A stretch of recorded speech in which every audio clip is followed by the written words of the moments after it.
DBL, it's time for Fifth Host. When we talk about what you're talking about, lawmakers across the country are requiring public schools to display the motto, "In God We Trust," to promote patriotism. It's happening in Louisiana and South Dakota, and one Kentucky school district found a clever loophole to make students of all faiths feel at ease. It framed a dollar bill instead of creating a new sign with that motto. So DBL Nation, should schools be forced to display "In God We Trust"? Take it away, Al. All right, Sam. Tony from Facebook says, in which God?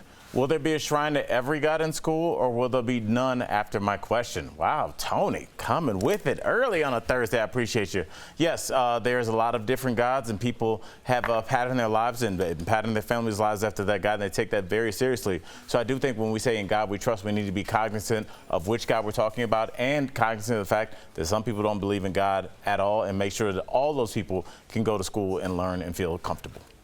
Ryan from Facebook says, why is this even a law to begin with? Religion is supposed to be separate from where my taxes go. I think a lot of people are asking that question. Where is the separation of church and state?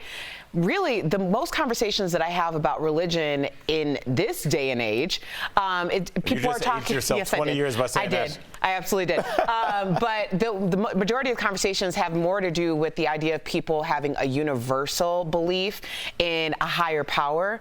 And I think that that's something that people are feeling more comfortable and exploring more than this conversation, which honestly feels a little antiquated to me.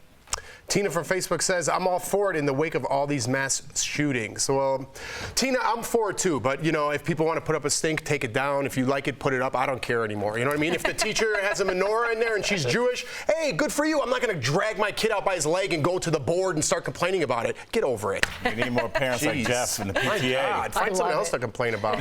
Rooter from Facebook says, well, most people nowadays worship money more than any god, so this should serve the people well. I just think if you want to promote true patriotism, then this is the exact opposite, because it is unconstitutional. It's unlawful. There is supposed to be a separation from church and state. This is a public school. This isn't a private school or a Catholic school. So for that very reason, it's just unlawful. But I'm not offended by it.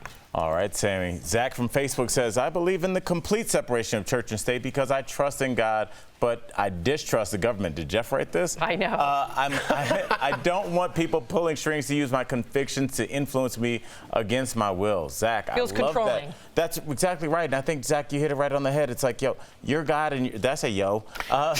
You're God. Yo, God. Yeah, yo, God. Talk to me. That's like a young pastor trying to be hip. You down with JC? I agree with you. I really want to get it. Lori really quickly just wrote in on Facebook, and we are live, so we love involving these last-minute comments. She says, separate church and state. Not everyone believes in God. No one has the right to push religion. So thank you for weighing in, Lori. We love hearing from you all.